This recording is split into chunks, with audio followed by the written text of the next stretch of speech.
मसँग त मन लुट्यो धन लुट्यो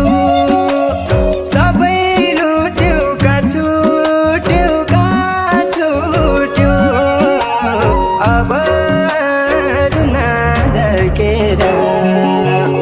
मरेपछि खुसी नै खुसी मिल्छ होला र मर्ने जति कोही पनि आउनान् फर्केर मरेपछि खुसी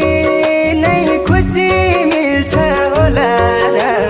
मर्ने जति कोही पनि आउनान् फर्केर मर्ने